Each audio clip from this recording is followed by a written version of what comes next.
Estou esperando começar, tá, a gravar aqui. Beleza. Bom, boa noite, moçada. Continuação das aulas que a gente está tendo.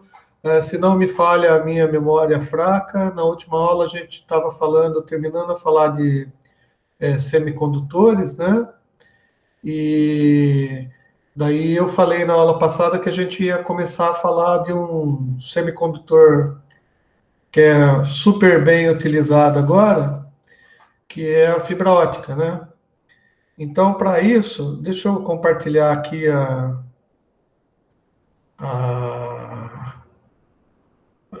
apresentação aqui, ó. Tá. Hoje a gente vai falar, então, vocês vão ter a melhor, a mais maravilhosa, a principal aula de fibra ótica que você já teve na vida. Entendeu? É a melhor aula dessa quarta-feira aqui. Tá? Então, para a gente falar de fibra ótica, vamos primeiro relembrar lá que eu estava falando na aula passada, eu cheguei a comentar alguma coisa sobre a propagação da luz, né? Daí eu falei que a luz, na realidade, ela era composta. Tem duas teorias, tá, para explicar a propagação da luz, né? Uma delas é a teoria de fótons, né, que é corpuscular, e a outra é a teoria eletromagnética. Na realidade, existem alguns efeitos que a gente pode observar na luz que só podem ser explicados através do efeito fotoelétrico, tá? E existem alguns efeitos que acontecem na propagação da luz que a gente consegue explicar de uma melhor maneira pelas características eletromagnéticas das ondas, tá? E eu falei que as ondas eram compostas, as ondas eletromagnéticas eram compostas de um vetor, né, chamado campo elétrico e um vetor chamado campo magnético, e que isso daqui ia se propagando, né, em um sentido, né, e geralmente hoje a gente já sabe que a curva, que pode existir curva, né, que a luz faz curva, tá? Mas na época que o pessoal estava observando isso daqui, primeiro a luz era rápida pra caramba, e segundo, os caras não tinham condição de provar ou não se a luz fazia curva ou não. Então, o que, que eles assumiram, né? Eles levantaram várias hipóteses, né, os cientistas da época, e eles assumiram que a luz só se propagava em linha reta, beleza? Então, se a gente tem uma fonte geradora de energia, tá? O meu mouse, putz, hoje eu comprei coisa no Mercado Livre e não comprei, tá? Uma fonte de irradiação de luz, por exemplo, o que, que vai acontecer? Imagina que esse negocinho aqui é o Sol, tá? Então, o Sol, ele vai irradiar luz para todos os lados, tá? Que ele é uma fonte que irradia luz para tudo quanto é jeito. Ah, e o que, que gera luz, né, no caso? Bom, vamos entender então que a luz nada mais é do que uma onda eletromagnética. Portanto, ela tem energia, ela tem uma frequência de oscilação, tá? E ela tem uma gama de radiação que a gente pode chamar de várias frequências, né? Uma gama de várias frequências. Algumas frequências o nosso olho consegue ver, tá? Que é exatamente a faixa da luz que a gente chama de faixa de luz visível, tá? É a luz que a gente consegue ver. Mas existem luzes que nós não conseguimos ver. E o Sol também irradia essas luzes. Mas como que ele irradia essa porcaria aí? Bom, a luz nada mais é do que uma onda eletromagnética. Ou, se de acordo com a outra teoria, tá? Um monte de partículas, um monte de fótons que são irradiados. O problema todo é que, como ele irradia a luz de todos os lados, e aqui a gente tem o nosso modelo da Terra maravilhoso aqui, né? Então, se a gente trouxer o Sol aqui para dentro do modelo, né? Esse modelo nosso aqui não vai explicar muito bem, não, né? Mas vamos imaginar que seja isso, ó. Vamos escolher aqui, a gente pendurou o Sol aqui, né? Pôs uma cordinha aqui para pendurar ele no domo, tá? E tá aí, uma cordinha roxa, segurando o nosso Sol no domo. Tá? De acordo com os nossos queridos amigos aqui, o domo roda, né? Deve ter um motor eletromecânico aqui que faz o domo rodar, e o Sol vai rodando aqui. Opa, coloquei o Sol do lado errado. O Sol é onde clareia, né? Aqui é a Lua, então. Tá? O domo vai rodando, o Sol vai rodando, olha que bonitinho. Tá? E o Sol irradia luz para todos os lados. Só que ele está a uma distância da Terra que a gente pode considerar que a luz que ele irradia são raios paralelos. Bom, onda eletromagnética é energia, tá? Então, a gente diz que cor é energia e cor é uma determinada frequência. Para cada cor tem uma frequência de luz diferente, tá? Olha que interessante. Mas existem cores que são abaixo, né, do espectro energético que a gente consegue enxergar e cores que estão acima. São cores e são ondas eletromagnéticas. Maravilha. Então, para essas que a gente não consegue enxergar, a gente consegue sentir outros efeitos. Por exemplo, a gente não consegue enxergar a onda eletromagnética que está saindo da sua antena de Wi-Fi do seu telefone. Mas a gente sabe que ela existe. Porque se a gente colocar uma antena, a gente vai captar essa onda e vai conseguir transformar ela em eletricidade, e, portanto, a gente vai sentir a presença dela de alguma maneira. Existem algumas ondas que a gente consegue sentir energia em forma de calor, tá? Beleza. E tem outras ondas que elas podem ou não fazer algum efeito na gente que a gente não sente. Por exemplo, as ondas de raio-x, por exemplo, né? É uma onda eletromagnética, é uma frequência, a gente sabe que existe, porque ela ultrapassa a tua pele, mas ela não consegue ultrapassar direito o seu osso por causa da densidade dele.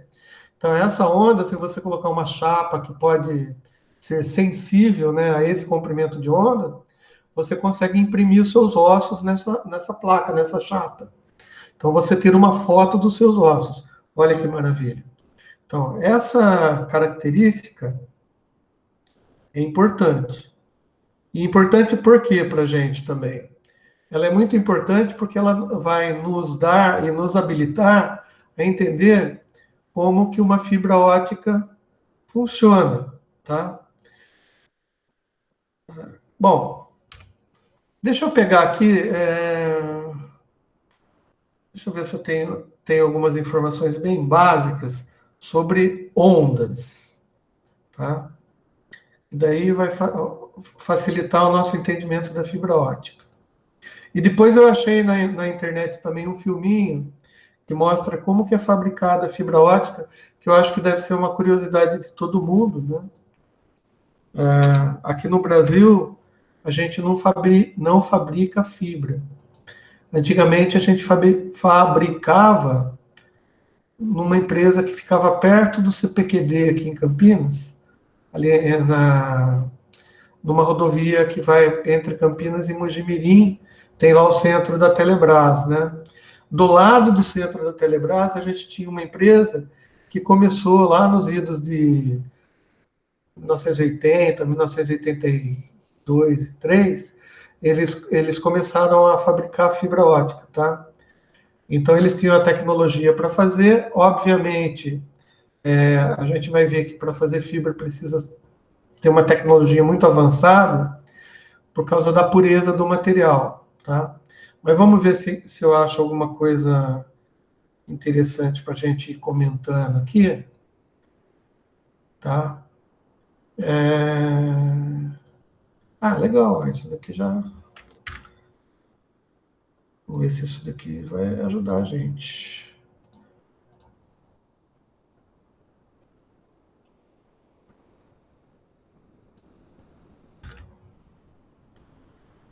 Não é bem aqui que eu queria, né? Eu queria colocar aqui dentro, né? Mas tudo bem. O negócio, quando não quer obedecer, não obedece, não tem problema nenhum. Tá? Então vamos lá. Ó, aqui a gente pode ver um conceito básico do que é uma onda, tá? Geral. A gente sabe que as ondas podem ser mecânicas, tá? E podem ser eletromagnéticas, tá? E podem ser óticas, se a gente considerar que tem essas duas possibilidades, né? Dela se comportar como partículas e se comportar só como onda eletromagnética, tá? Mas assim, o conceito de onda, como as ondas do mar, é a manifestação de um fenômeno físico, tá?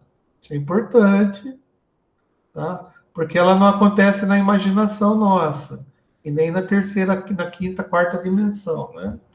É um fenômeno físico, não é fenômeno espiritual, tá? No qual uma fonte perturbadora, tá vendo? Não é espírito maldoso, tá? Você dá você perturba alguma coisa, né? Você impulsiona, tá? O que que você perturba? Energia, tá? Beleza? Há um sistema e essa energia desloca-se através dos pontos desse sistema. Fica meio legal, mas dá para entender também, tá? E viu, ó, eu tenho um jeito aqui de... Deixa eu ver um negócio aqui. Deixa eu pegar a foto, uma fotozinha aqui que a gente vai...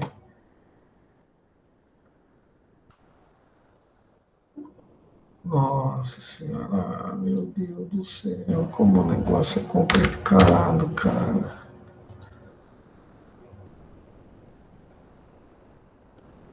É muito complicado, tá? Então, tipicamente, gente, o que a gente mais lembra quando a gente fala em onda, tá? É essa figurinha aqui, ó. Eu peguei lá do site lá da Universidade do... Onde que eu peguei essa bodega aqui? O FRJ, né? Lá da UFRJ. Tem um cara lá que tem um curso lá e eu chupinhei esse negócio dele aqui. Eu já me perdi onde eu tô. Ok.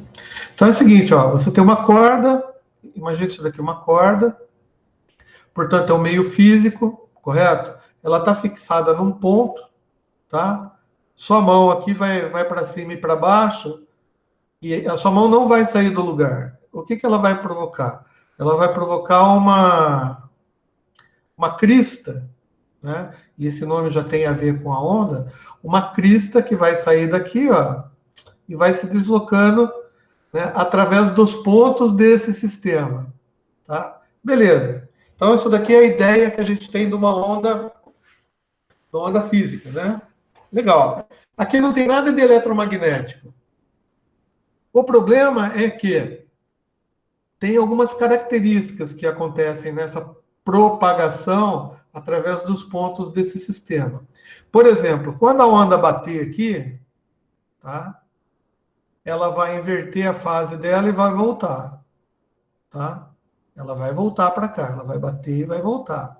Outra característica é que, com o passar, se a corda for muito longa, né? Imagina se eu tenho uma corda que é muito longa, tá? Essa crista da onda, ela vai diminuindo, tá? De altura ou de amplitude. Ou seja, outra característica de uma onda também é que conforme a distância, né, do ponto que você perturba o sistema, tá? Essa onda vai atenuando. Tá? Isso é uma coisa importante também que a gente precisa saber. Beleza. Ah, legal. Daí uns caras aí, uns físicos meio retardados aí, meio louco, eles fizeram um monte de cálculo, né? E descobriram que esse fenômeno que acontece na corda, ele também acontece em outros locais, tá? Quais locais, por exemplo? Esse pessoal que vem de fora, né, Matheus? E toda hora tem que ficar, tá? Olha que legal. Vou pegar essa foto aqui, uma outra foto por aqui para vocês. Tá? Deixa eu fechar aqui, porque senão vocês vão ficar muito curiosos com as coisas. Tá? Por exemplo, tá? Eles observaram que se numa água parada cair uma gotícula aqui, tá? Também vai acontecer uma mesma perturbação e fisicamente essa perturbação pode ser descrita matematicamente, tá? Da mesma maneira que o cara descreve isso daqui, tá? Só que tem um problema, um porém aqui, né? Essas ondas elas estão radiadas, tá? No entorno do objeto, diferentemente daqui. Aqui ela está sendo irradiada só na direção. Mas, óbvio, a corda, se a gente for olhar de cima, a corda é uma reta, né? Então, esse sistema aqui é um sistema bidimensional. Esse daqui já é um sistema tridimensional. E a gente vai ver que, se a gente pegar uma linha daqui para cá, por exemplo, tá? E você estudar o comportamento da água, né, nessa linha, você vai ver que o comportamento é igual a isso daqui. Ah, legal. Então, matematicamente, a gente pode descrever, tá, esse fenômeno. Tá? Matematicamente, a gente consegue descrever esse fenômeno. E se a gente for ver lá na física clássica, esse fenômeno é descrito por uma equação. Tá? Uma coisa que é importante, tá? Deixa eu fechar. Uma coisa que é importante a gente entender, tá?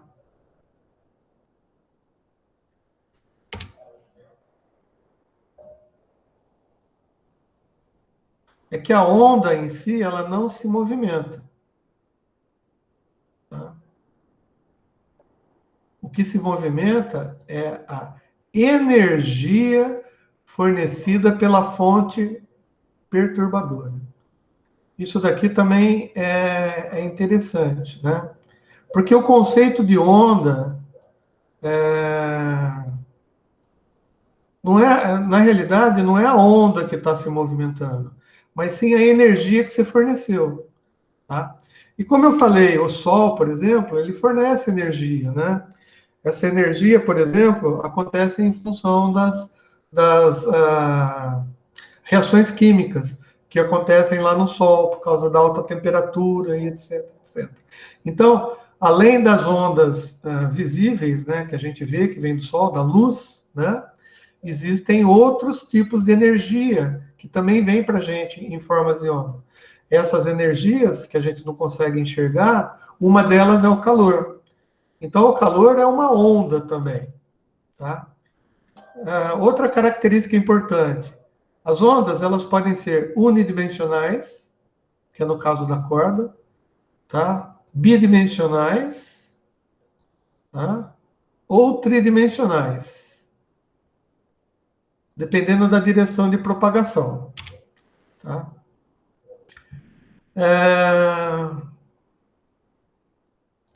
Deixa eu dar uma ideia para vocês aqui. Imagina, eu estou misturando todos os conceitos porque a gente já viu isso daí em sala, tá? Então, vamos imaginar assim, ó, eu tenho uma antena. Isso daqui, ó, deixa eu mudar de cor também, tá? Esse roxinho aqui é uma antena. A gente sabe que se a gente colocar uma corrente elétrica variável aqui, tá? Vai surgir uma onda no redor desse negócio. Nossa, ficou feio, tá? Bom, essa onda aqui, ela vai se propagar, tá? Em todas as direções,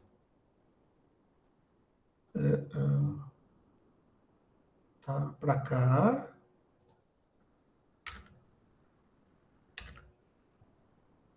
e para cá. Tá? Ou seja, se a gente olhasse essa anteninha de cima, ia ser uma bolinha, né?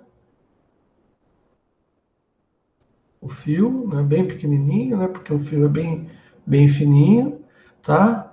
E a gente ia ver uma propagação de onda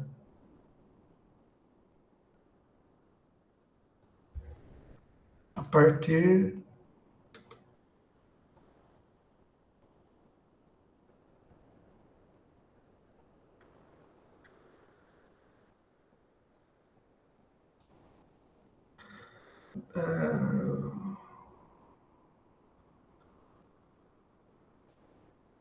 enviar para trás, enviar para trás.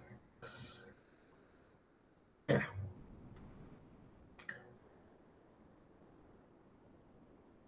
Imaginemos que seja algo assim.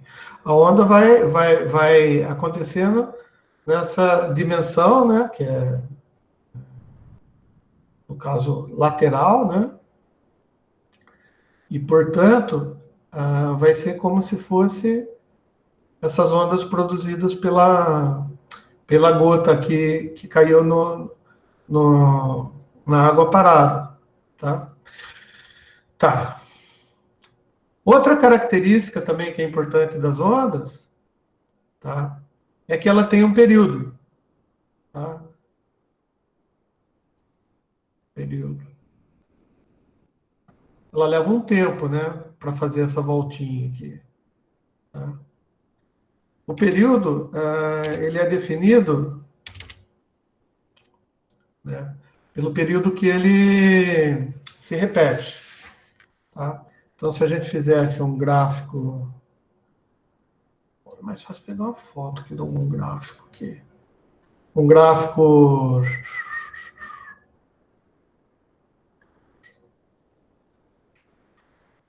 Será que esse daqui fica legal para enxergar melhor? Fica.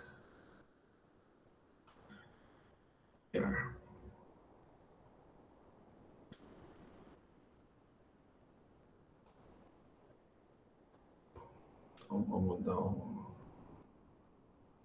Eu acho que.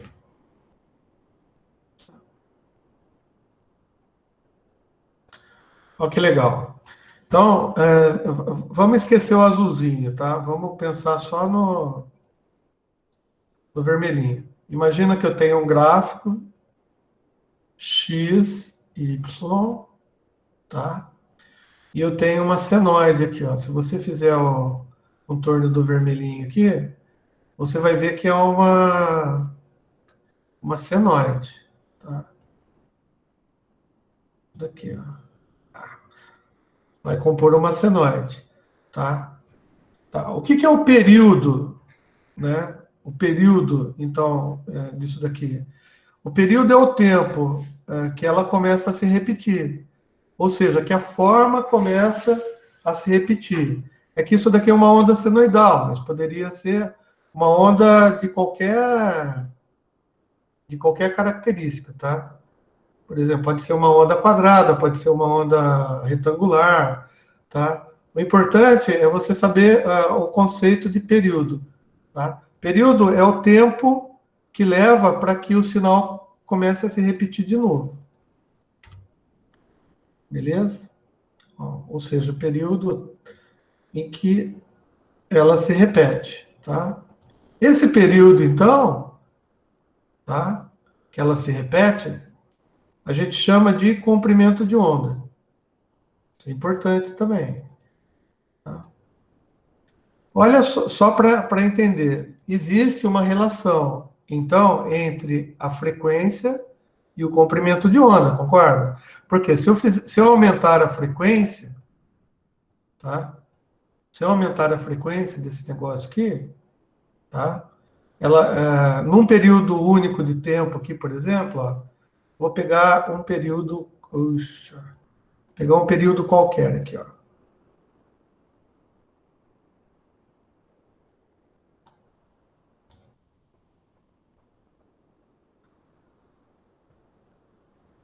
Ó, ela começa aqui, sobe, depois inverte e vem até aqui. Depois ela começa a subir de novo, vai inverter e vai chegar até aqui. E assim por diante. Então, um período é o tempo que leva para ela começar a se repetir, tá?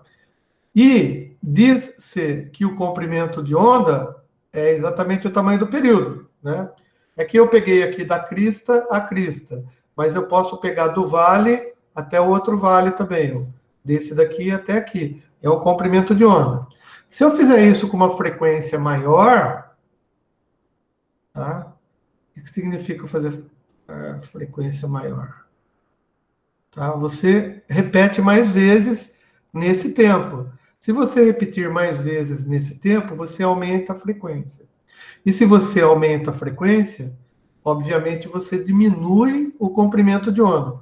Então, existe uma certa relação entre comprimento de onda e frequência. Tá. Só que a gente ainda não falou, né, na propagação.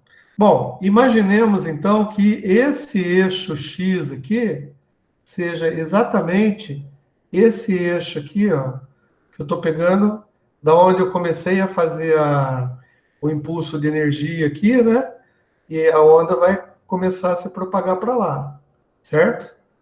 Então, aqui, ó, se a gente pegar de uma crista a outra, a gente consegue ver o comprimento de onda. Por causa desse comprimento de onda, a gente consegue calcular a frequência, tá? E eles são interdependentes, tá? E qual é o sentido de propagação? Nesse desenho que a gente está vendo aqui, o sentido de propagação é omnidirecional, tá? Ou seja, ela vai para todos os lados. É como se eu tivesse as ondas. Deixa eu ver se consigo fazer outro aqui. Ó, vai uma para lá, né? Vocês entenderam, né? O que eu tô... Ai, meu Deus do céu. Tá? Eu não consigo desenhar, mas em princípio vocês estão, eu acho, né? Vocês estão entendendo. Vocês estão entendendo o que eu quero dizer.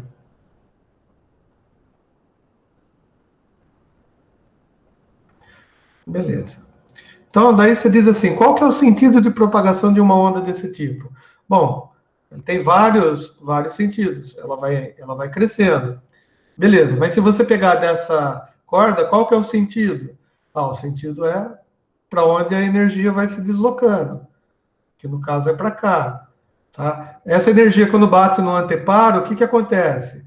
Ela volta, não volta. Aqui é a mesma coisa. Se você colocar uma tábua aqui, e a onda bater na tábua, ela vai voltar. E olha que interessante, as ondas que voltam, elas não interferem uma nas outras. Existem uma característica dessas ondas que elas como que fala? Elas interagem com as outras frentes de onda, tá? Existem interferências construtivas e destrutivas, tá? Mas a partir do momento de onde passa essa interferência, a onda continua do mesmo jeito. Do mesmo jeito, porém, com uma intensidade menor, porque a partir do momento que a onda vai se afastando do ponto de irradiação, ela vai também diminuindo a intensidade dela. ela diminui a intensidade com o quadrado da distância. Tá? Mas não vem ao caso isso, por enquanto. O que nos interessa, então, é entender, mais ou menos, definir o que é comprimento de onda, tá? Saber que o comprimento de onda tem tudo a ver com a frequência, tá? E a frequência tem a ver com a quantidade de ciclos por segundo que essa onda varia, né? E é medida em hertz, tá? Se o comprimento de onda é menor, aumenta, né? E a fórmula, tá? Que dista como que essa onda vai se propagar, tá? Fisicamente, é esse negócio aqui. Ctrl C, Ctrl V.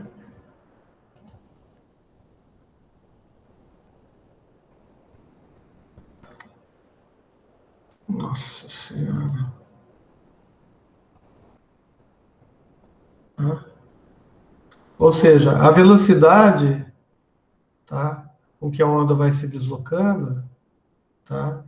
Ela é função da multiplicação entre o comprimento de onda pela frequência. Isso é uma formulinha legal que a gente pode guardar, né? Bom, isso para qualquer onda, tá? Para qualquer onda. Só que as ondas eletromagnéticas, tá? Elas têm uma velocidade, por causa da frequência delas, né? Tem uma velocidade muito alta, tá? E, só que ela não pode passar da velocidade da luz. Então, veja bem, que é a maior velocidade descoberta até hoje. Aliás, a gente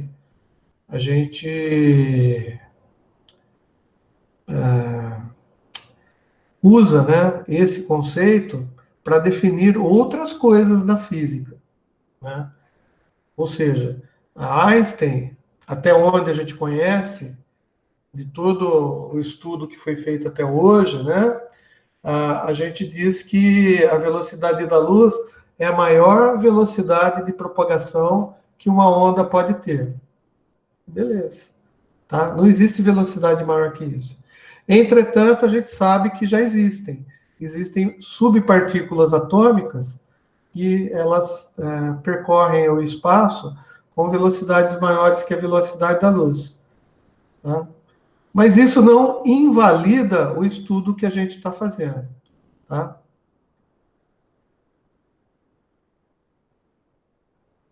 Beleza.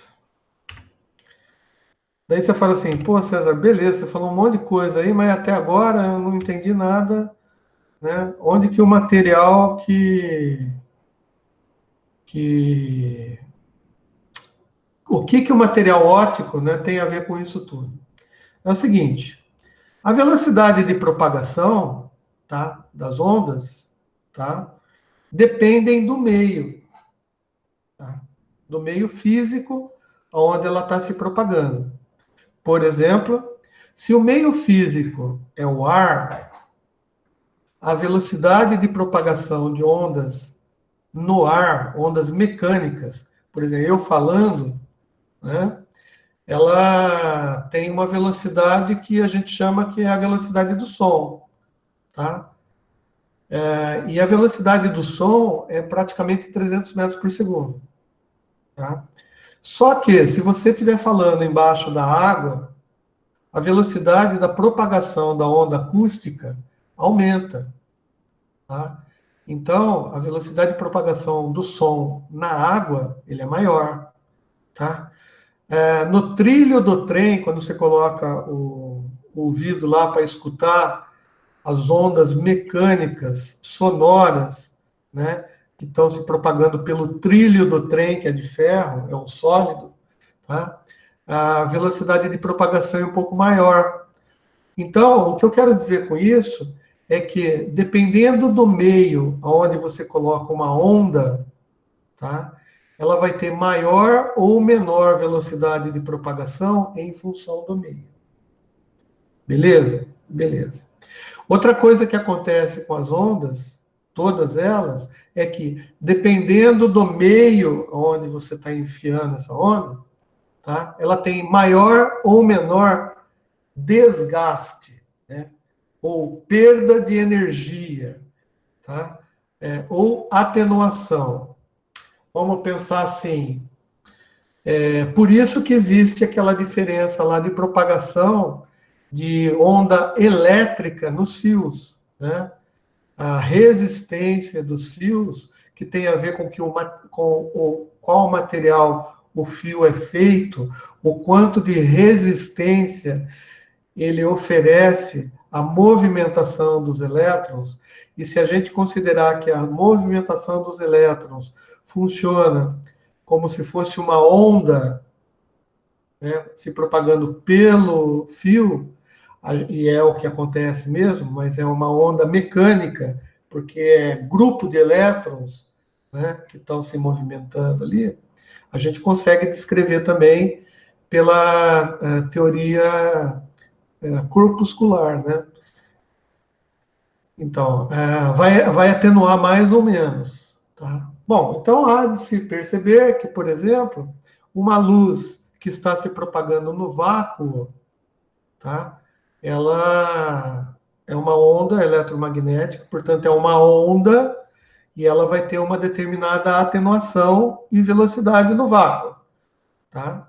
Beleza. Só que quando ela entra na atmosfera, ou entra na água, ou entra na sua pele, sei lá onde ela vai entrar, tá? Ela tem uma velocidade reduzida em função do meio na qual ela está se propagando. Tá? Então, tem estudos de meio. Mas a gente está querendo estudar, então, hoje, a fibra ótica. E o que é, então, a fibra ótica? Tá? A fibra ótica nada mais é, tá, do que um tubo. Tá? Deixa eu ver se eu consigo desenhar bonitinho aqui. É um tubo cilíndrico. Não dá para fazer desenho 3D aqui no PowerPoint. Tá? Deixa eu ver se eu pego uma figura aqui na internet. Aqui.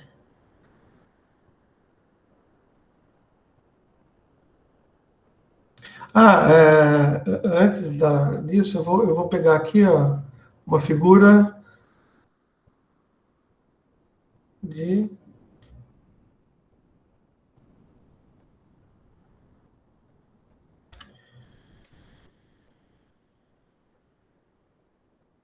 propagação de onda no ar, tá? Onde as partículas elas vão se distanciando ou vibrando, né? Conforme você fala, tá? Nossa, bonito isso daqui. Ou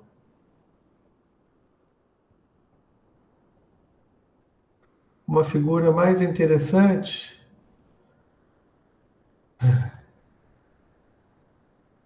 vocês verem que tudo está interligado, tá?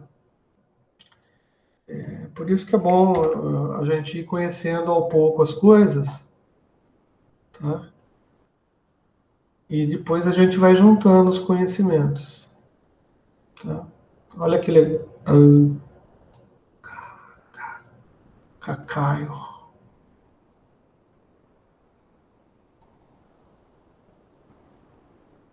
Olha que interessante essa figura aqui,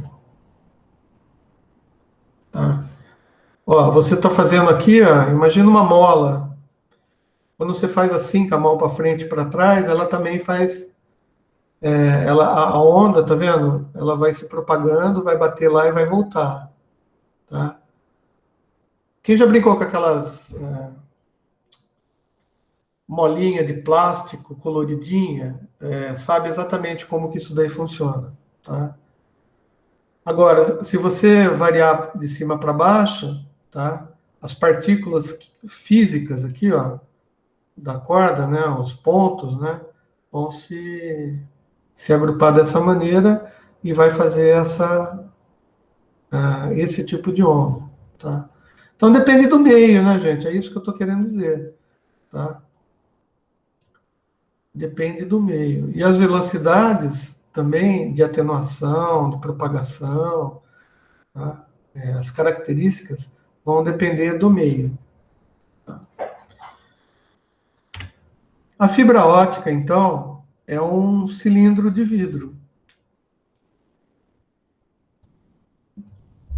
Cilindro de vidro.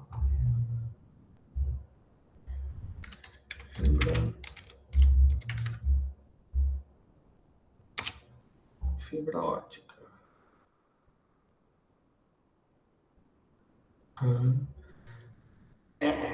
Meu Deus. Tá. Copiar imagem. Tá, vem cá.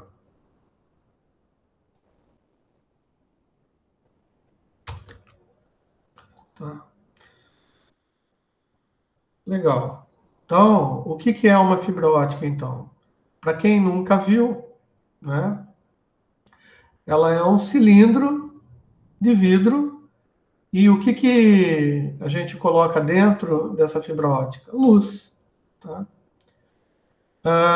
E ela consegue, pelas características do material, pelas características nas quais ela foi construída, tá? Ela consegue fazer com que a luz ande por dentro dela, tá?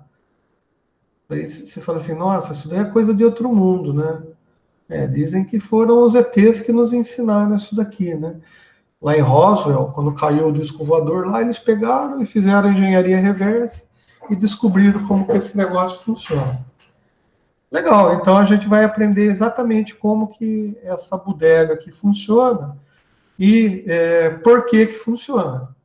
E para a gente saber isso daí, a gente tem que ter aquele conceito inicial de onda, tá? Porque a gente vai considerar que dentro da fibra ótica, tá? O que trafega ali dentro são ondas de luz, tá? Tanto faz, por enquanto, se é teoria corpuscular, física da luz, ou teoria eletromagnética, tá?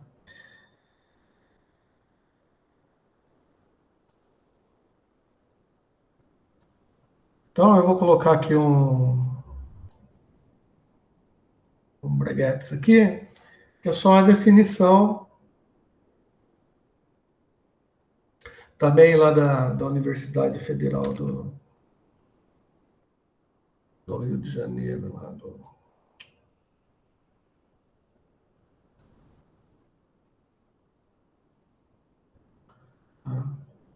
É aquilo que eu já falei para vocês. Tem duas teorias, né, que explicam a natureza da luz. Tem a teoria corpuscular e a teoria ondulatória.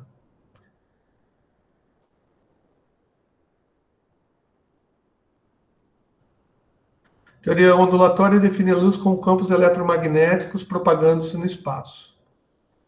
E essa teoria que consegue explicar fenômenos como reflexão, refração, difração e etc. Tá? Já a teoria corpuscular define a luz como pacotes de energia denominados fótons, pacotes físicos de energia. Explica fenômenos como efeito Compton, desvio dos raios luminosos que passam perto de corpos celestes. Tá? Ou seja, a gente conseguiu comprovar que a luz faz curva por causa dos fótons, que são coisas físicas, que são atraídas. Mas, se a gente for pegar essa parte aqui da propagação de onda física, tá? A gente vai entender, tá? Que a irradiação, né, dos fótons físicos se comporta como se fosse uma onda no meio físico, uma onda sonora no meio ar, por exemplo. Ou seja, não tem diferença, quer dizer, é só uma questão de abordagem, porque alguns fenômenos são mais facilmente explicados de uma maneira, a matemática fica mais fácil de entender de uma maneira, enquanto que outros fenômenos, a matemática fica mais fácil de explicar pela outra teoria. Então é só para facilitar a vida dos loucos que faz essas contas todas, tá? E a gente, onde que entra nessa história aí toda, tá? Vamos relembrar lá aquele esquema lá do índice de refração, tá?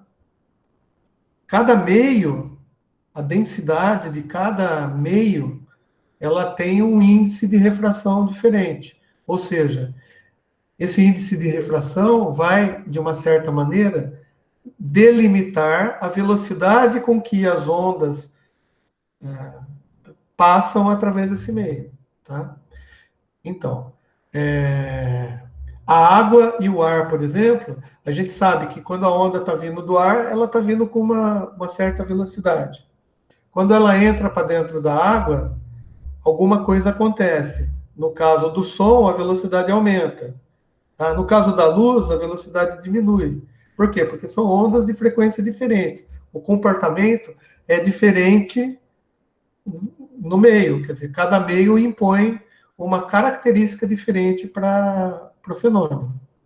Tá? E é isso que a gente estuda.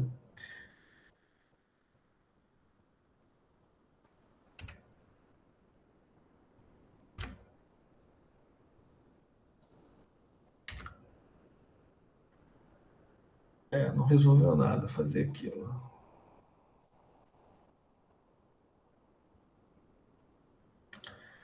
Tá? O índice de refração, então, é a grandeza que expressa a razão entre a velocidade da luz no vácuo e a velocidade da luz no meio que ela se propaga. Bom, o que eu quero dizer, o que o cara quer dizer com isso? Ele quer dizer que tem que ter uma referência.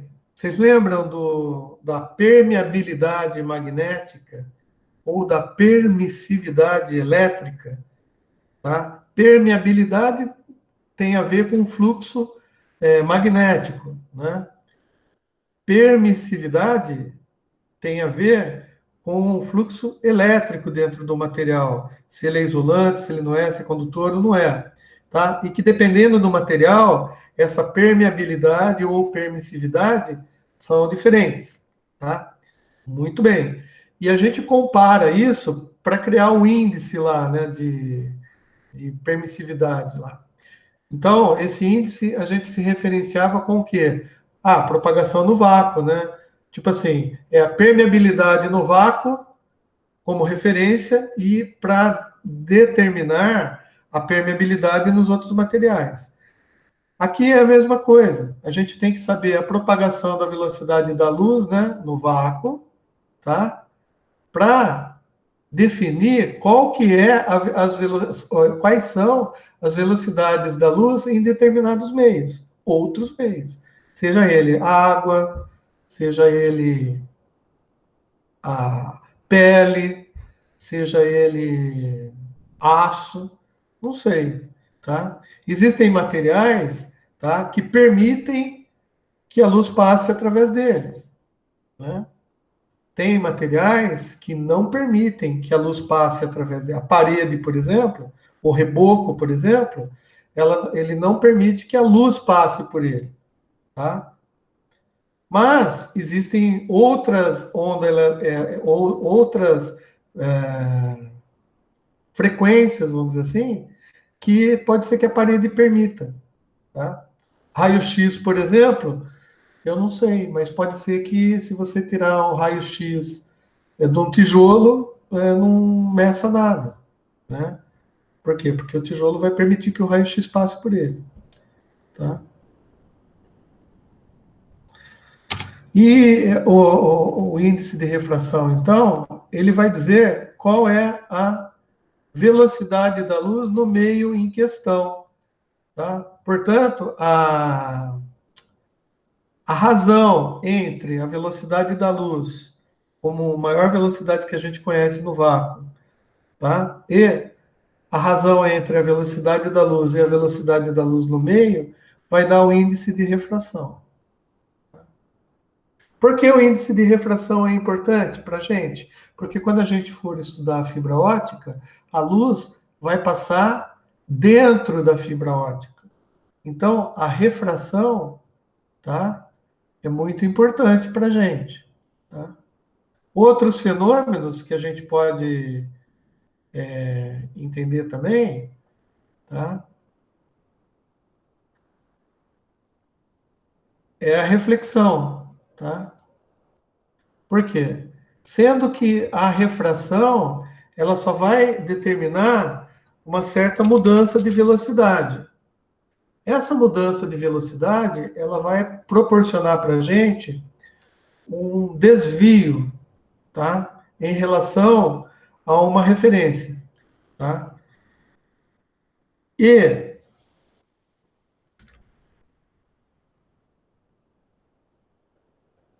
a reflexão, tá? Ela vai determinar para a gente outra situação, tá? Que é o seguinte: o meio, o índice de refração do meio na onde a luz vai tentar entrar, tá? É tão grande, tá? Que ele reflete, tá? Ou o ângulo de incidência, tá? Da luz nesse objeto é tal que não permite que a luz adentre ao material. Tá? Esse ângulo é determinado pela lei de Snell, que a gente já aprendeu lá no colegial. A gente já comentou isso aqui também. Tá? E depende do seno, né, dos ângulos. Tá? Deixa eu pegar um desenho aqui que fica mais fácil também entender.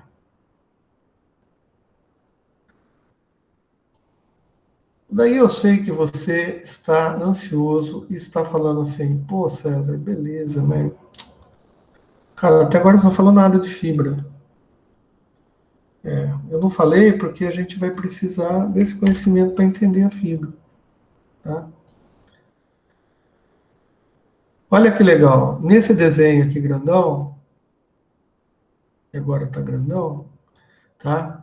A gente vê o seguinte: uma onda que aqui ele determinou como planos, tá? Porque geralmente as ondas elas se propagam em frentes de ondas, tá? Então o que acontece? Dependendo do ângulo que você chega com essas ondas num objeto que tem índices de refração diferentes, tá? Dependendo do ângulo, você consegue uma penetração, tá? Que vai fazer com que haja uma mudança de velocidade nas ondas. Não sei se você está percebendo, mas a onda está incidindo assim, tá? E na hora que ela incide, tá? Ela entra no material e existe uma mudança de ângulo que é definido pela mudança da característica do material aqui, do índice de refração dele, tá? E se eu mudar o ângulo de incidência, tá? De acordo com a lei lá do Snell, vai acontecer uma reflexão. Ou seja, existe um ângulo que eu chamo de ângulo crítico, ângulo este, que vai fazer com que, mesmo que exista a possibilidade da luz entrar no meio, ela não vai entrar ou não vai sair em função do ângulo de incidência. Né? Isso é uma outra característica legal das ondas que vai ajudar a gente a entender as fibras ópticas. Porque, agora sim, as fibras ópticas, deixa eu pegar um desenho aqui, são tubos de vidro.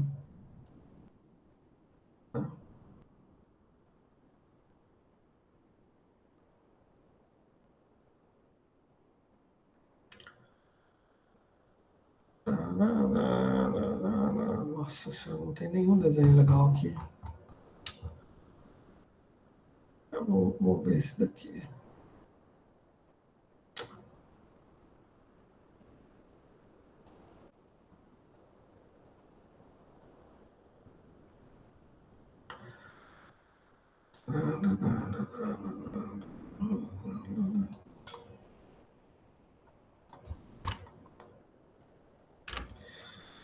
Então, como que é feita a fibra ótica? Qual que é a ideia da fibra ótica?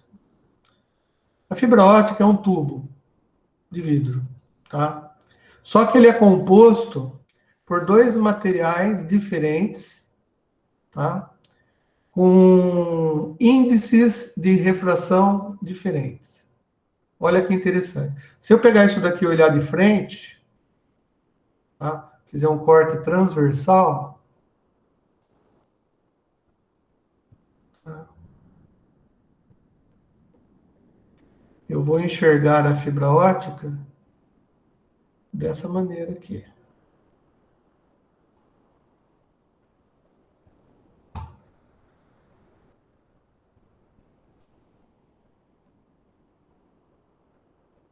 Tá? Então entenda que se você olhar ela de frente, tá? Você vai ver um tubo de vidro, tá? Ele é contínuo, tá? A gente vai ver como ele é feito, tá? Mas ele tem índices de refração diferentes. Significa dizer que eu tenho um inserir símbolo.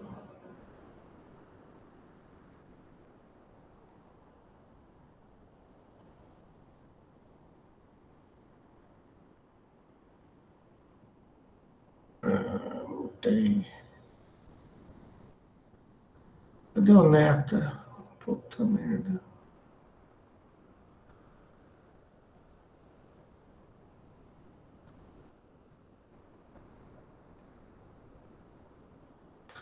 Eu nunca acho que eu quero. Bom, foda-se. N1 e N2. Beleza. Então, esse N1 aqui, ó, a gente vai chamar de casca, e o N2 a gente vai chamar de núcleo. Tá? Se eu fosse desenhar bonitinho, tá? Para ficar assim mais.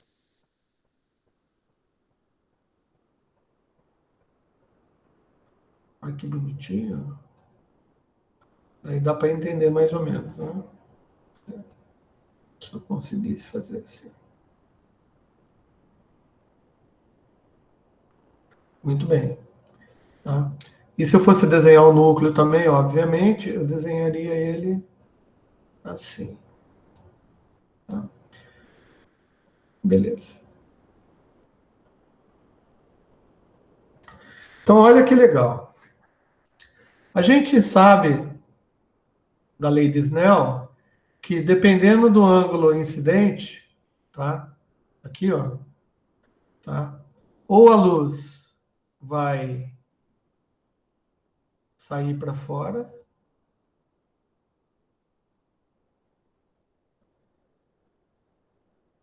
tá?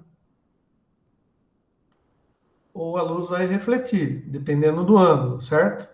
Tá. Se isso é uma fibra e a gente tem que fazer a luz trafegar aqui dentro, o que que a gente precisa? Ah, de uma fonte de luz, né? Então, vou colocar aqui uma fonte de luz.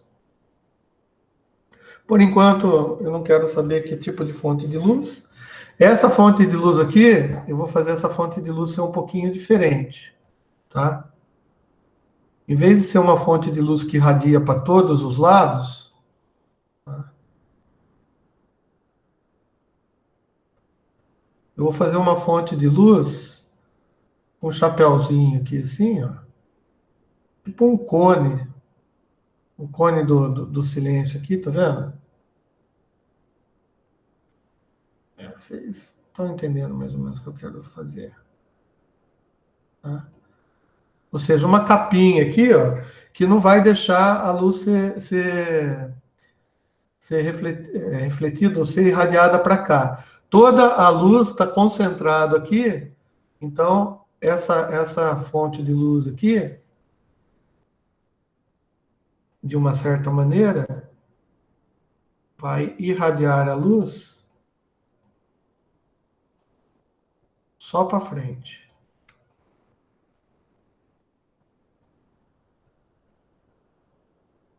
Ó, novamente, gente, eu tô tentando explicar, realmente eu estou me esforçando aqui o máximo que eu posso para tentar explicar para vocês isso de uma maneira gráfica e de uma maneira mais fácil de entender, tá?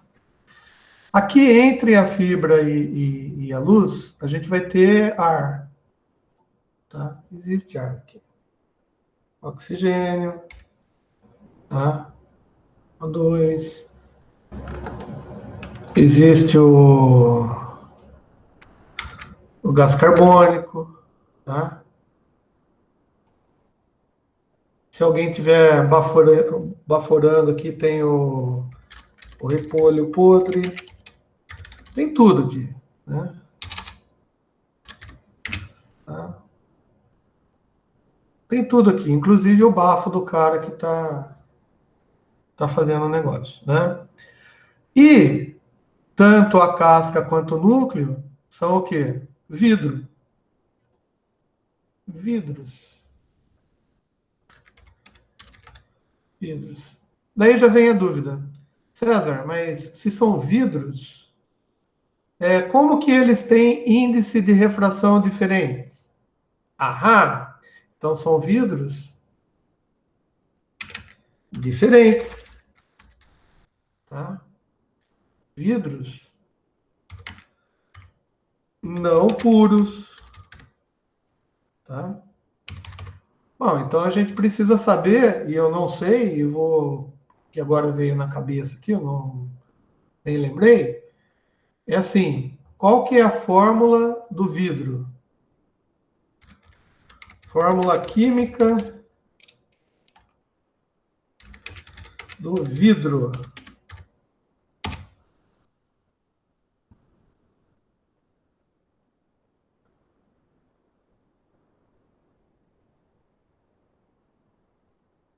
Muito bem. E agora? Vou pegar essa daqui que é mais bonitinha. Não, nossa, eu não entendo nada de química, cara.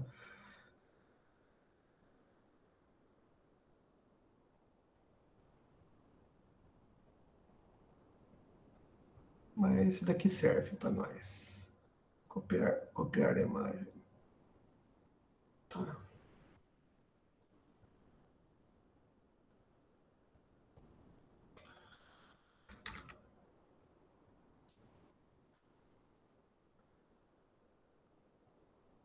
Olha que bonitinho. Fórmula química do vidro. Ó, eu tenho átomos de cálcio, tá? Eu tenho átomos de sódio, tenho oxigênio e tenho uns pequenininhos aqui, ó, de sílica, tá? Isso daqui, essa molécula, ó, essa estrutura cristalina, ela vai ter um nome, né? Ela vai chamar dióxido de sílica, sei lá como que vai chamar isso daí. Mas não interessa, tá?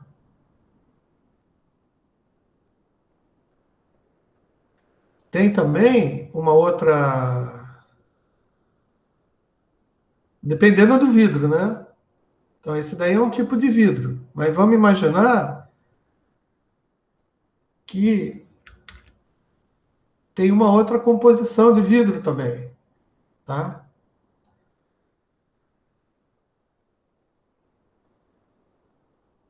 Olha só, tem calcário, que é o cálcio, tem areia, que é a sílica, corante, porque o vidro é verde, né? Um pouquinho aqui. Barrilha, que eu também não sei o que é, né? Ou seja, pô, César, como que faz vidro? Você pega a areia do mar, lá, um cocô de cachorro, mijo de gato, o que quiser, tá? e você derrete aquela porcaria lá numa puta alta temperatura e cria uma porcaria de uma barra de vidro, tá? E depois você faz garrafa, faz vidro de janela, faz o que você quiser. Inclusive você faz fibra ótica. Só que, dependendo do tipo de composição química que você consegue naquela areia, por exemplo, você pegar areia da Praia Grande é uma coisa, pegar areia lá do Nordeste é outra coisa, pegar areia lá do Vale do Silício, nos Estados Unidos, é outra coisa. Ou seja, a composição da areia depende de um monte de fator, inclusive dos cachorros que andam na praia, dos porcos que vai lá. Não interessa, o problema é que cada vidro vai ser um vidro diferente, tá? E esses vidros diferentes, eles têm índice de refração diferente, porque eles são produzidos de material diferentes, tá bom? Beleza. No caso da fibra ótica é a mesma coisa. É claro que eu não vou conseguir fazer fibra ótica com o mesmo vidro que eu faço garrafa de Coca-Cola ou garrafa de cerveja. São vidros diferentes, mas a composição química dele, a base, é o silício. Portanto, é areia da praia. Portanto, é vidro normal. Mais puro ou menos puro. E esses vidros têm índice de refração diferentes. Se eu fizesse uma fibra de vidro com garrafa de cerveja, tá? Mesmo sem ter corante, para ele não ficar aquele marronzinho, né? Para a gente não. Para a luz do sol não estragar a cerveja, né? Por isso que ele é escuro. O que a gente faz? Pegar uma garrafa de Coca-Cola. Se eu fizer uma fibra de vidro com vidro de garrafa de Coca-Cola, a luz, tá? Ela vai passar por dentro dele, mas talvez ela vai atenuar muito, tá? Por causa da característica do vidro. Então, para fazer uma fibra ótica, a gente precisa de vidros mais puros.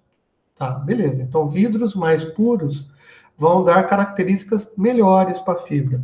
Eu estava falando daquela empresa que tinha aqui em Campinas que fazia fibra ótica, tá? A gente conseguia purificar o vidro, tá? Numa porcentagem X lá, eu não lembro qual é, mas não era a melhor purificação que tinha para a fibra ótica. Então a gente conseguia fazer fibra ótica que a luz não chegava muito longe, atenuava muito, tá? E também você tem que descobrir qual luz, né? Porque a gente viu que diferentes frequências de luz, tá? São impactadas de maneira diferente por vidros diferentes, tá? Mas essas condições aqui de refração e reflexão acontecem. Olha que legal. Vou pegar um feixe de luz desse cara aqui, tá? Vou esticar. Esse feixe de luz que está batendo aqui, como ele encontra um índice de refração na casca que é diferente do índice de refração do núcleo, por causa da construção dos dois vidros, da pureza dos dois vidros, tá? O ângulo que ele atinge essa casca é suficiente para que ele, de acordo com a lei de Snell lá, ele não consiga sair da casca. E ele é refletido aqui para dentro, tá? Do núcleo, da fibra. E o ângulo que ele bater aqui é exatamente igual a esse, porque se a gente for estudar na matemática lá, a gente vai ver ângulos internos, né? É o mesmo ângulo, tá? E vai acontecer isso aqui sempre. Ou seja, ele vai bater aqui e vai refletir, tá? Esse outro feixinho de luz, esse outro feixinho de luz de baixo, que eu vou pintar ele de vermelhinho para ele ficar bem destacado, tá? Ele também vai bater aqui, ó, tá? Um ângulo que é menor que esse, ou seja, ele não vai adentrar essa casca com índice de refração diferente. Ele vai simplesmente refletir e vai acontecer isso daqui dentro da fibra, tá? Mas e se eu tivesse um feixe de luz, por exemplo, verde, tá? Vou pôr mais grosso para vocês enxergarem, que eventualmente está saindo da luz aqui, ó, e eventualmente ele bate aqui, ó, com ângulo muito diferente desse daqui, tá?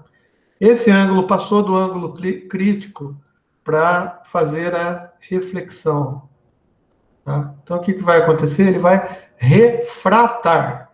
Se ele for refratar, o que vai acontecer com o Mardito? Ele vai...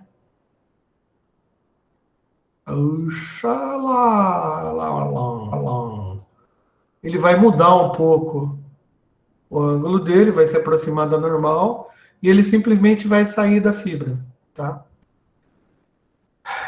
Beleza. Então, uma das características que acontecem aqui na fibra é o que a gente chama de reflexão interna. Tá bom? Beleza. Essa é uma das características que acontecem na fibra. Mas veja bem, olha que interessante. Esse tipo de fibra, tá? Se a gente fosse fazer um gráfico, tá? Um gráfico do índice de refração, é o N, né? NX aqui, índice de refração, tá? Por distância da fibra, distância eu digo daqui até aqui, pelo diâmetro, né? Se eu for desenhar isso, tá? Eu tenho um perfil mais ou menos assim, né?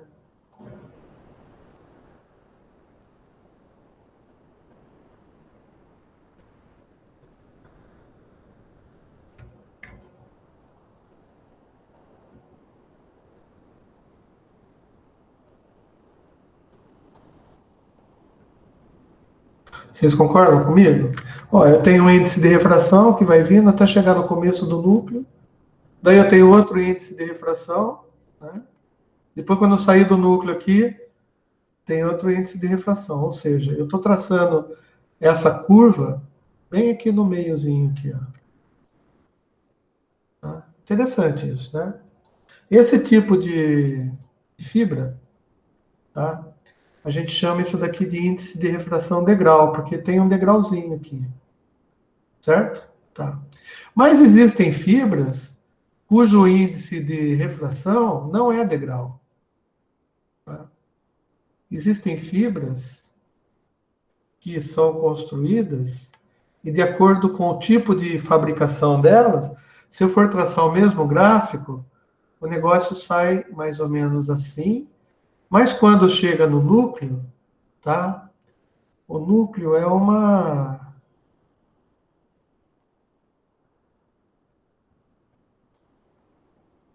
um negócio mais ou menos assim.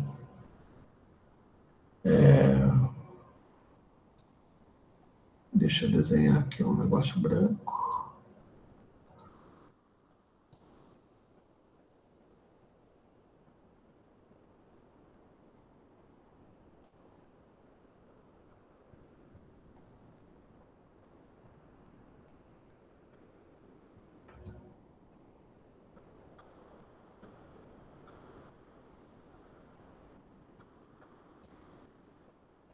Tá? Veja bem, o que eu quero dizer é que existe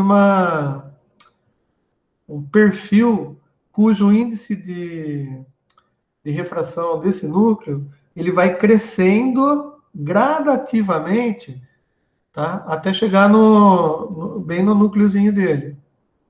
Tá? Isso pode acontecer por causa da fabricação e da purificação do núcleo da fibra. Tá? O que vai definir se a minha fibra tem esse índice, tá? Que é índice degrau, ou esse índice que eu chamaria de, sei lá, gradual, né?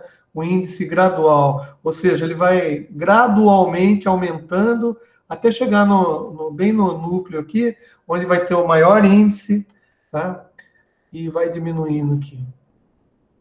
né, de novo, até chegar no índice de refração.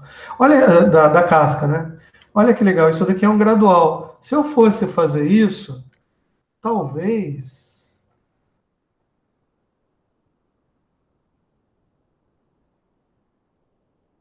daria para entender assim, olha que bonito. Onde está mais escuro é o negócio aqui mais alto, tá? E vai clareando, ou seja, vai acontecendo a mudança de índice de refração aqui, tá? Gradualmente, tá? Bom, e se acontece gradualmente, aqui eu não consigo ter uma reflexão desse jeito, tá? Mas eu tenho também um efeito que acontece nas ondas, até na atmosfera da Terra acontece, tá? Que é uma refração gradual. Como que eu vou explicar isso daí? Deixa eu ver se eu tenho uma. Dá para explicar legal se eu pegar uma foto de uma propagação de tropodifusão. Propagação de ondas eletromagnéticas em tropodifusão. Que era um jeito que a gente tinha de antigamente.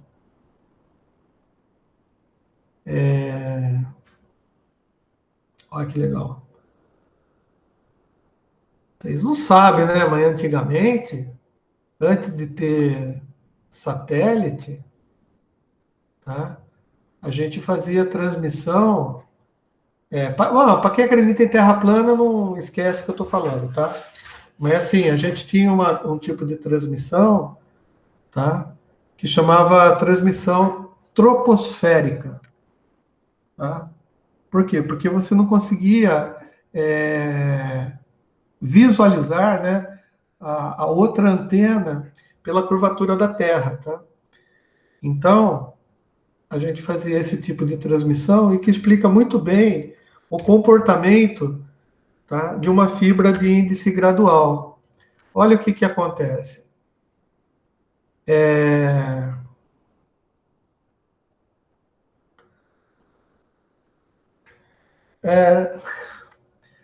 Veja bem, vamos partir do pressuposto, tá, que a Terra é curva, tá, é uma esfera, tá bom? Então é assim, se você colocar uma antena a mais de 50, 60 quilômetros de outra, esqueçamos as montanhas, tá? Levemos a curvatura da Terra existente, tá? Sem rugosidade, como se ela fosse uma bola de caputão, tá? Se a gente colocasse uma antena a mais de 50, 60 quilômetros de outra, a própria curvatura da Terra não daria para você ter uma linha de visualização direta para essa antena, tá? Mas a gente tinha um tipo de propagação que a gente chamava de propagação troposférica, na qual a gente apontava a antena para o espaço, tá? E por causa dos diferentes níveis de refração que acontecem devido à diminuição de oxigênio e de ar que acontece aqui nas camadas da ionosfera até chegar na troposfera, tá? A gente iria, se a gente desse um zoom aqui, a gente veria que tem índices de refração diferentes. Portanto, a forma de onda, dependendo do ângulo que você coloca, ela ia fazendo sucessivas refrações, tá? Sucessivas refrações, até que ela conseguia refletir, tá? E a onda, por causa dessas refrações sucessivas, ela voltava em distâncias diferentes. Olha que legal. Então, e isso dependia do quê? Obviamente, da frequência, do comprimento de onda. Por quê? A troposfera e a ionosfera têm índices de refração diferentes, porém constantes. Tá? Então, dava para calcular, inclusive, em função da frequência que você irradiava nas antenas, aonde você queria que essa onda batesse. Tá? E quanto maior a onda, tá? A gente conseguia refrações em alturas diferentes. Tá? Agora, tinha frequência, por exemplo, que a gente não conseguia fazer voltar. Por quê? Porque a velocidade era tal que o ângulo tinha que ser muito obtuso, tá? E essas antenas, né, não é do meu tempo, tá?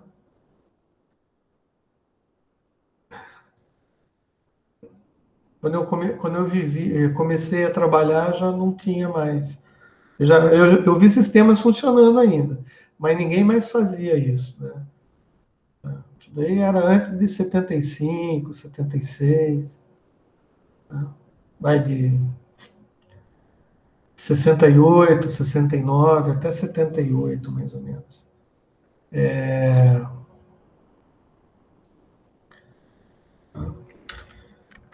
Daí você fala assim, pô, César, mas então as antenas, gente, ó, eram antenas desse jeito aqui, ó.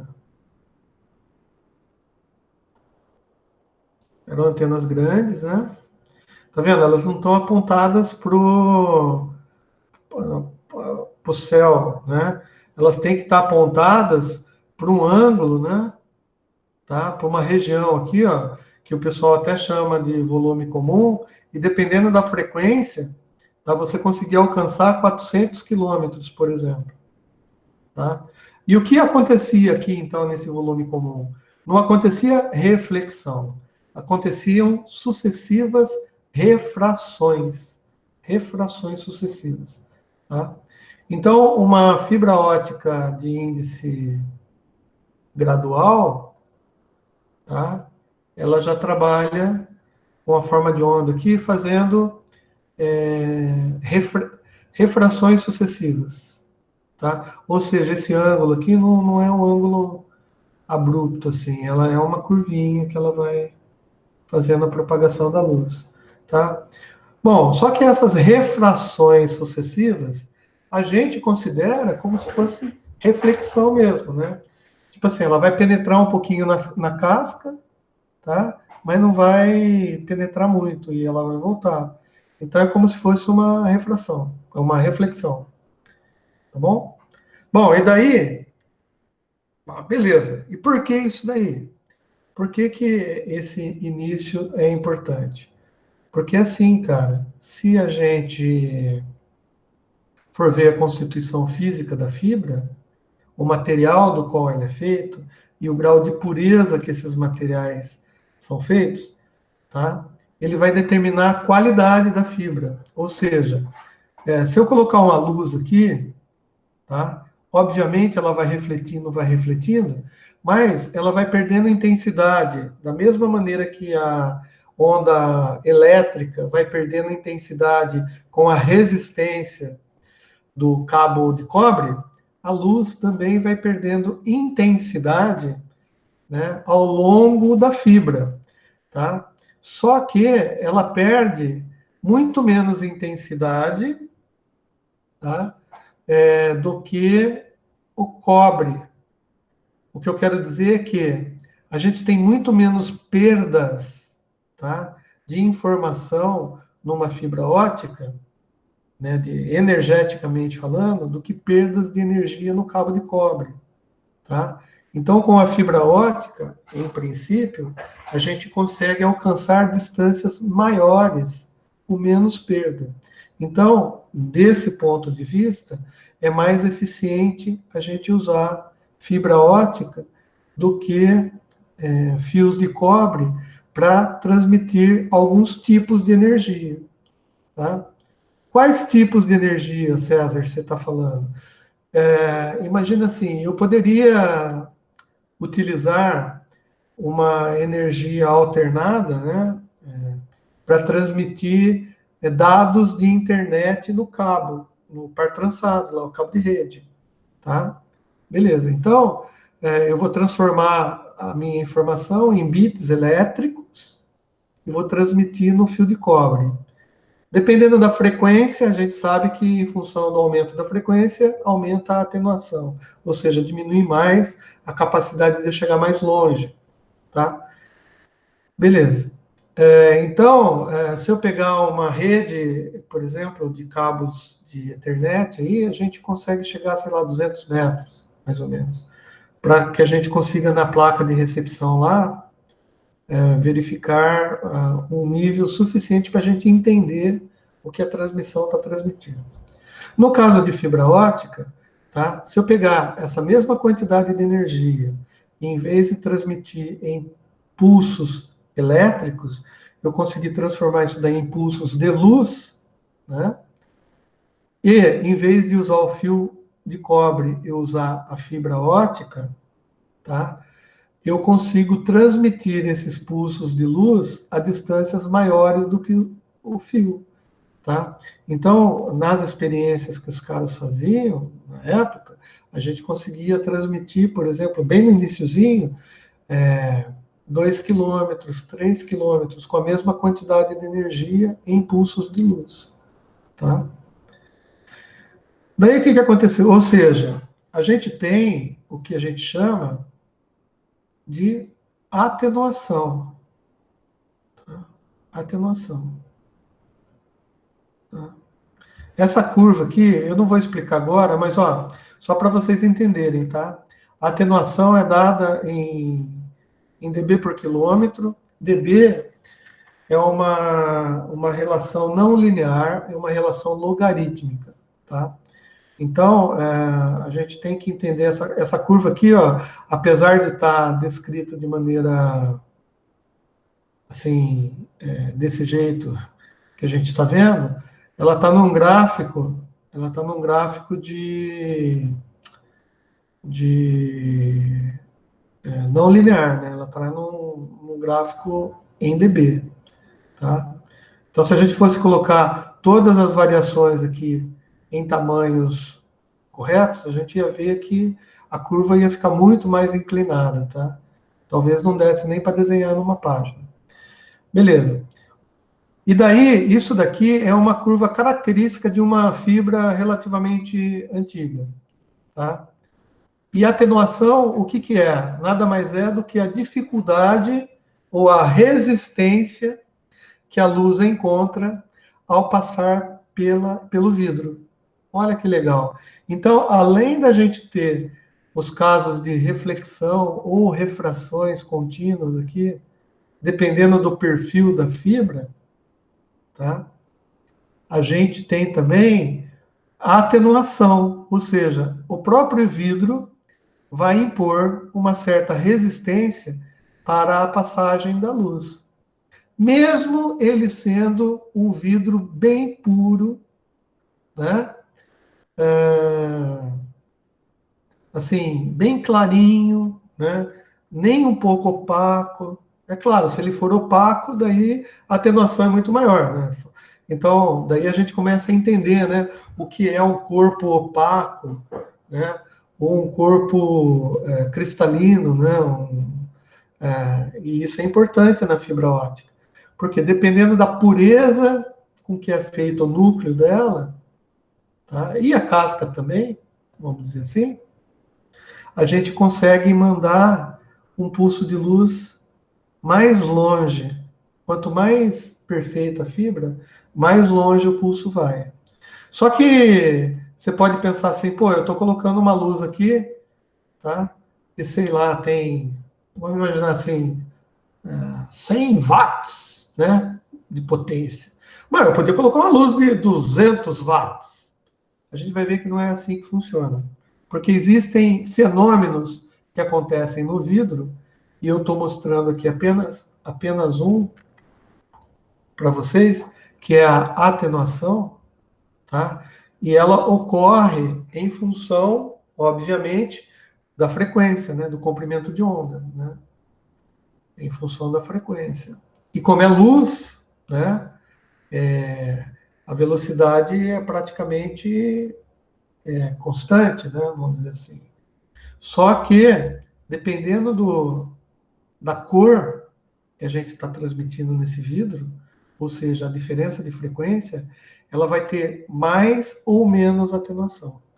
Antigamente, as fibras tinham muita atenuação, portanto, a gente conseguia transmitir, como eu falei para vocês, luz da mesma intensidade colocada na fibra, 3, 4 quilômetros. Depois, conforme as fibras foram se purificando, a gente foi conseguindo transmitir mais longe.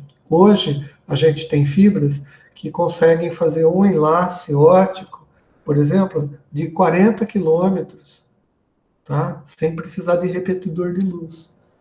Tá? Ou seja, é uma fibra que tem uma atenuação muito baixa. Tá? Mas para isso, a gente teve que ter tecnologia. E, claro, a atenuação, pelo simples vidro em si, né, pela pureza do vidro, a gente vai explicar também outros fenômenos lá dentro. Por exemplo, a gente tem absorção da luz. Tá? Por quê? Porque a gente tem essas ligações de hidroxila, OH, que a gente não consegue tirar na fibra, e ela acontece em determinadas frequências ou determinados comprimentos de onda. Tá? E é natural do vidro fazer isso. Ou seja, a gente teve que aprender a trabalhar com vidro, aprender a purificar o vidro e aprender a entender o que acontece com essas impurezas que a gente não consegue tirar do vidro, mas causam problemas para a gente na luz. Um dos problemas é a absorção da luz, por causa dessas hidroxilas. A gente tem uma absorção em altíssimas comprimentos de onda aqui, né? Que é pela ligação de óxido de silício.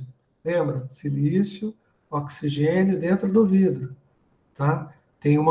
É uma característica do vidro, vai absorver uns tipos de frequências.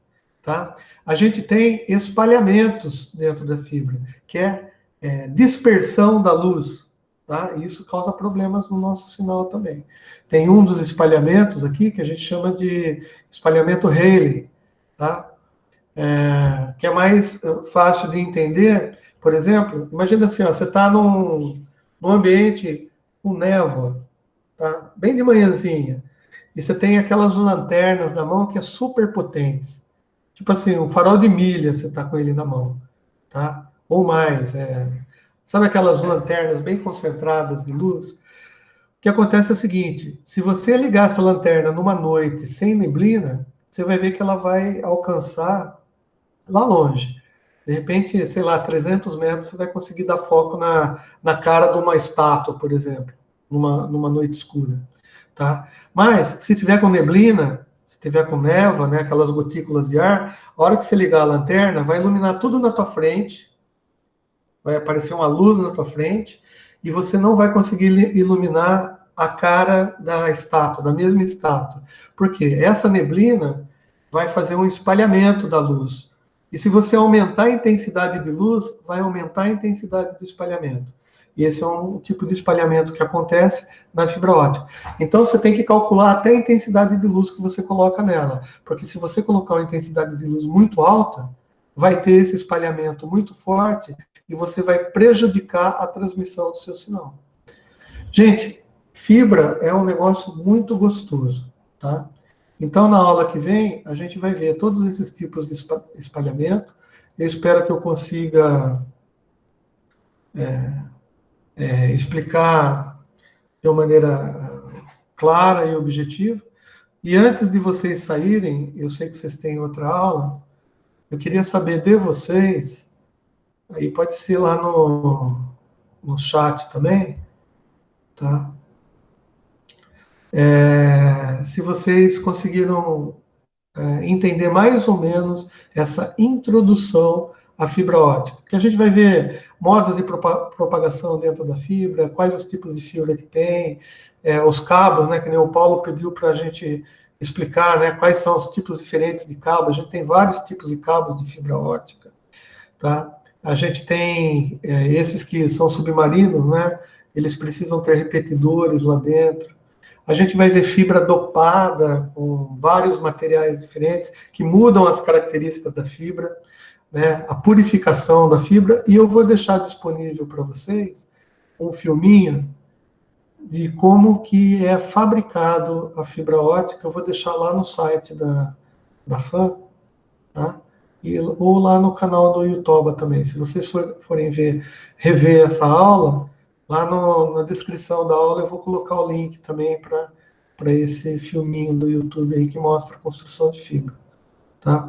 Eu gostaria que vocês respondessem se tá legal a explicação. Eu sei que foi meio tumultuada, porque é muita informação também, e para dar numa aula só é meio complicado, né? Vocês podem colocar aqui, sem crise, sem crise, sem crise. Depois a gente precisava fazer a prova, né, gente? Prova, prova é complicado, né? Beleza? Espero ter atendido aí a curiosidade. Então, a prova, eu estou bolando um jeito de fazer uma prova online com vocês, tá? E já comento já. Deixa eu parar a gravação aqui, senão fica muito grande esse vídeo, tá? E você está vendo isso no YouTube, gente? Não esquece de dar like, aquele pacote do YouTube lá, para ficar rico, né? E manda a sua mãe se inscrever, seu cachorro, sua tia, todo mundo, cara. Se inscrever não custa nada, é só não enfiar o sininho lá para não ser notificado. Beleza, eu posso ter 300 mil inscritos, eu preciso de pelo menos 1.000 para começar a ganhar dinheiro. Beleza? Então,